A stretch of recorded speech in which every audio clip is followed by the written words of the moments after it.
Nama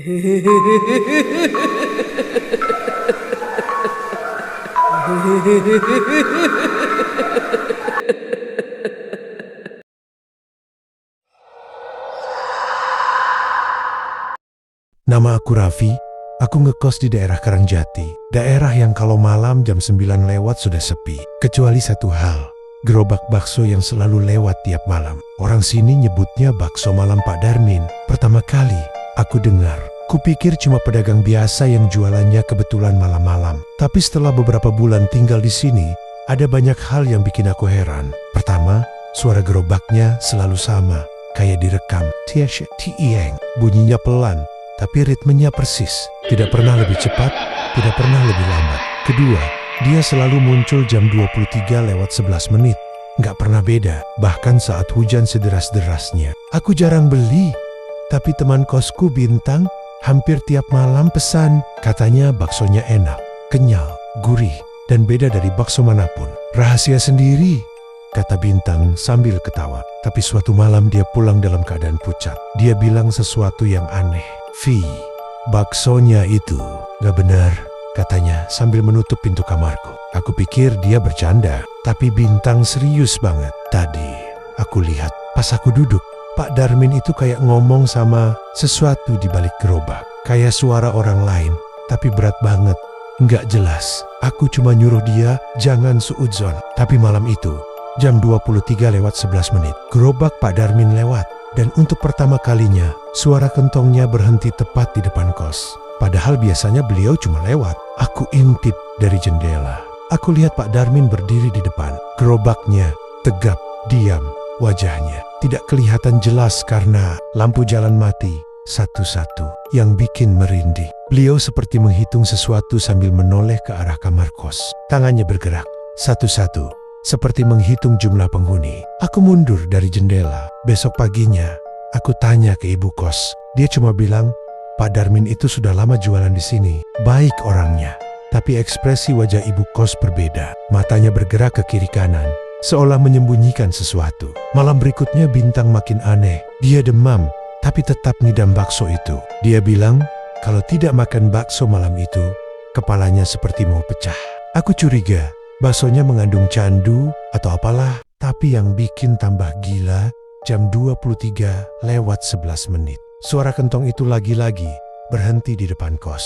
Kali ini lebih lama. Sampai tiba-tiba Bintang bangkit dan langsung lari keluar kamar sambil ngomong. Dia nunggu aku. Aku panik dan nyusul keluar. Dan di sanalah, di depan pintu kos, Bintang sedang duduk di bangku kecil di dekat gerobak. Sementara Pak Darmin berdiri di belakangnya dengan posisi menunduk. Benar-benar menunduk. Tubuhnya membungkuk seperti orang sangat tua, tapi tangannya kokoh seperti orang muda. Aku teriak, "Bang, jangan makan." Tapi Bintang sudah memasukkan bakso pertama ke mulutnya. Saat itu, aku melihat sesuatu keluar sebentar dari celah bawah.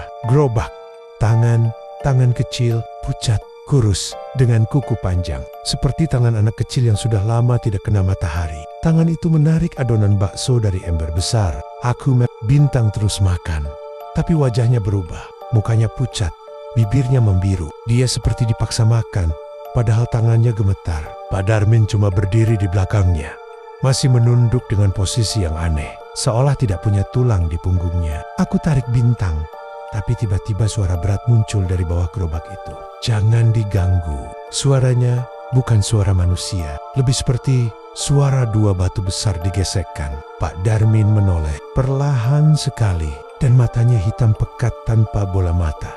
Aku langsung lari, masuk ke kos dan kunci pintu. Bintang nggak ikut lari. Suaranya masih terdengar makan tergesa-gesa. Pagiku, Bintang hilang. Hilang begitu saja. Di depan kos cuma ada bekas kuah bakso di aspal dan sendok plastik patah.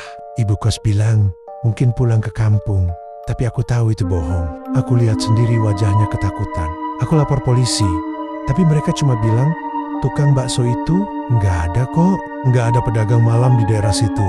Mereka cek CCTV depan kos, tapi tidak ada gerobak yang lewat jam ke-23:11.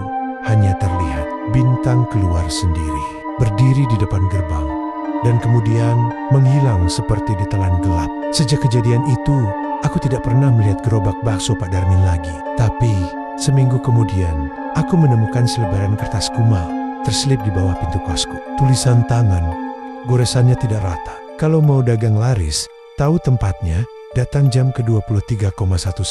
Tawa nama, di bawahnya ada noda merah seperti bekas darah kering dan tulisan tambahan, kami butuh pengganti. Aku tidak tidur malam itu dan aku pindah kos besok paginya.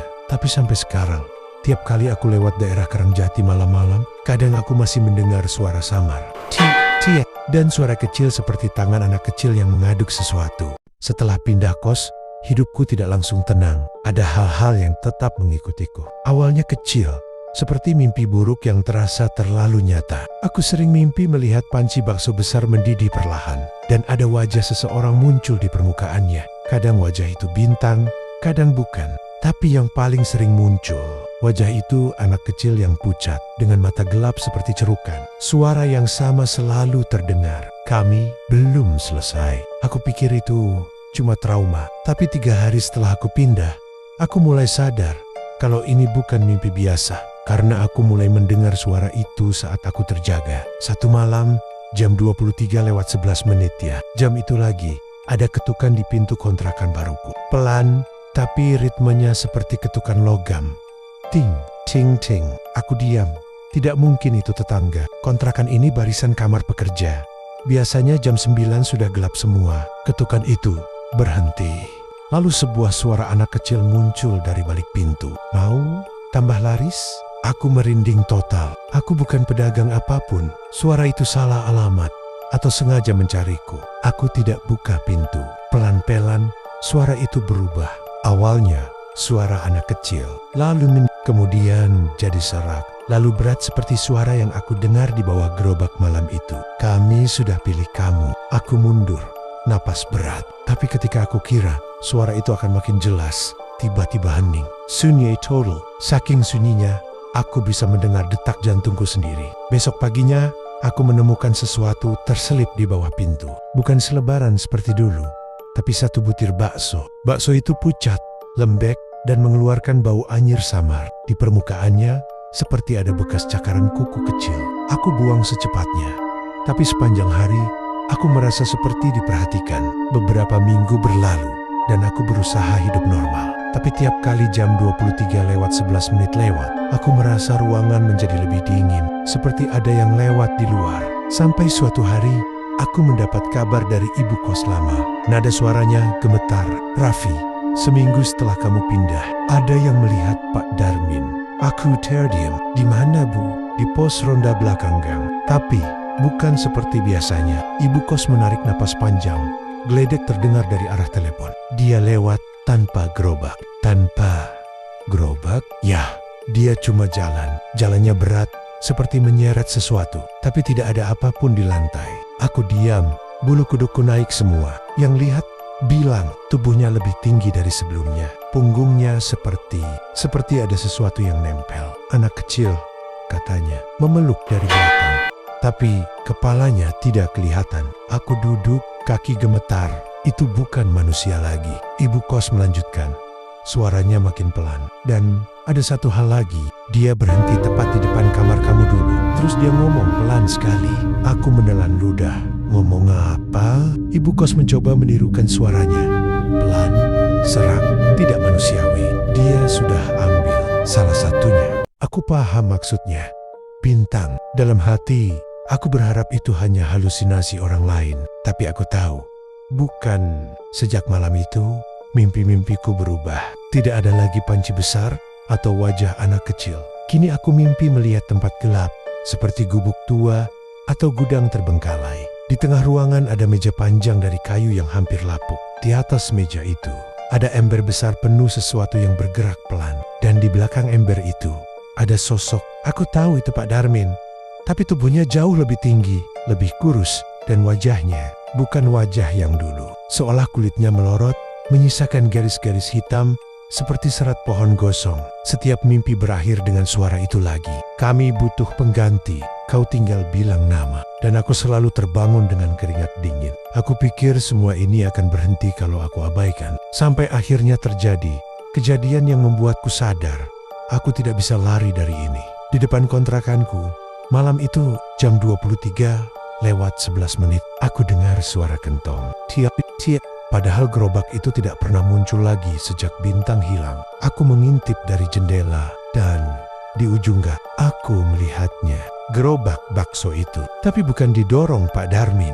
Gerobak itu bergerak sendiri, pelan, seperti didorong oleh tangan yang tidak terlihat. Dan dari bawahnya keluar 4 tangan kecil yang berjalan seperti laba-laba. Gerobak itu berhenti tepat di depan kontrakanku. Langs, tampes, sampai akhirnya ada bisikan pelan, seperti napas seseorang dekat sekali dengan telingaku. Kami sudah temukan tempatnya, tinggal kau datang. Aku mandal. Suara itu menambahkan satu kalimat lagi. Atau kami jemput. Setelah malam itu malam, ketika gerobak bakso berjalan sendiri di depan kontrakan, aku tahu satu hal. Kalau aku terus lari, mereka akan datang sendiri. Aku harus menghentikan semuanya. Di selebaran yang dulu kusimpan tanpa sadar, ada tulisan samar di baliknya.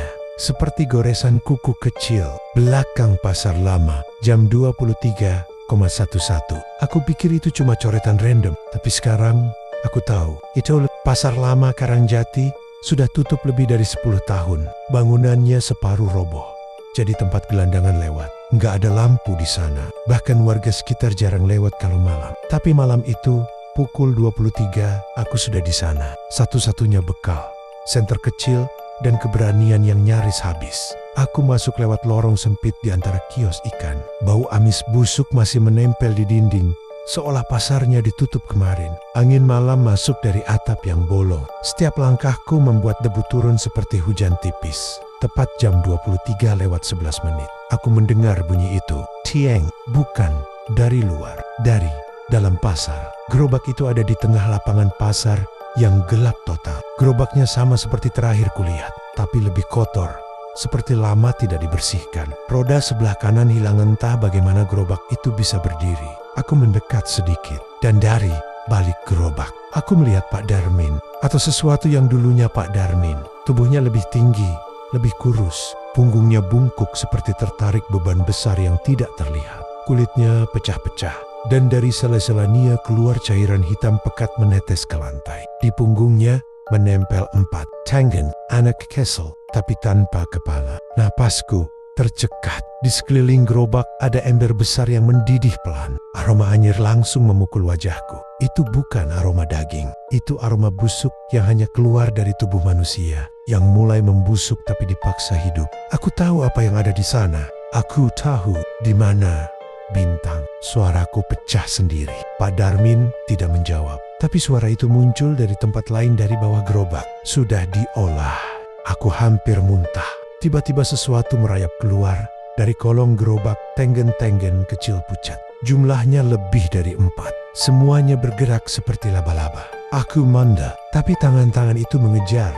Cepat, senterku jatuh. Lampu senter berputar dan di salah satu tangan itu ada gelang hitam, gelang bintang. Dadaku langsung sesak. Kenapa? Kenapa kalian pilih dia? Kenapa bukan aku? Suara berat itu datang lagi. Kau bukan pembeli, kau hanya saksi. Saksi harus hilang atau bergabung. Aku mulai lari ke pintu belakang pasar, tapi gelap total. Tangan-tangan kecil itu menempel di lantai. Merangkak cepat, suaranya seperti kuku mencakar kayu. Aku terjatuh di dekat kios sayur yang roboh. Di depan mataku, Pak Darmin muncul. Bukan berjalan, melainkan ditarik oleh tengen-tengen kecil itu dari bawah. Wajahnya dekat sekali denganku. Kulitnya seperti lilin meleleh, dan matanya 2 lubang gelap kosong. Dia membuka mulutnya. Suaranya keluar seperti napas terakhir manusia yang penuh kebencian. Kau hanya perlu bawa 1 nama, dan kami lepaskanmu. Aku terdiam. Itu syarat pesugihan mereka. Serahkan 1 orang sebagai tumbal, dan kau bebas. Tanganku gemetar. Di otakku hanya muncul wajah-wajah orang yang aku kenal. Tapi aku tahu satu hal. Kalau aku sebut 1 nama saja, semuanya berakhir untuk orang itu. Tidak, aku tidak akan jadi seperti Pak Darmin. Tidak, Akon. Aku bangkit. Tubuhku masih gemetar. Tapi aku berteriak, aku tidak serahkan siapapun. Selama 3 detik, semuanya hening. Lalu terdengar suara aneh. Seperti puluhan anak kecil menangis bersamaan tanpa kepala. Dunia terasa berputar. Tangan-tangan mereka mencengkeram kakiku. Tubuhku ditarik ke bawah kios yang gelap. Aku meronta sekuat mungkin. Semua tenagaku keluar. Aku tendang apa saja di depan. Aku tidak peduli kemana asalku bisa lepas. Tiba-tiba, sesuatu runtuh dari atap. Kayu tua jatuh tepat mengenai salah satu ember dan membuat cairan panas tumpah. Tangan-tangan kecil itu menjerit tanpa suara dan melepaskan kakiku. Aku langsung lari keluar pasar, tidak menoleh sedikit pun. Aku berlari sampai ke jalan besar, sampai aku lihat cahaya lampu jalan, sampai aku tidak bisa napas. Dan pada saat itulah semua suara menghilang. Gerobak itu hilang, Pak Darmin hilang, tangan-tangan itu hilang, seolah pasar kembali seperti biasa. 3 minggu setelah kejadian itu, pasar lama Karangjati kebakar sendiri. Sumber apinya tidak diketahui. Warganya cuma bilang, bagus juga. Akhirnya tempat itu hilang. Tidak ada yang tahu apa yang sebenarnya terbakar di dalamnya. Aku pindah kota, jauh. Tapi setiap malam, tepat jam 23:11, aku masih sering terbangun. Karena aku mendengar suara lembut dari jendela kamar baruku. Pelan, berbisik satu nama saja. Dan dari kejauhan, seakan tidak pernah benar-benar pergi, Tieng.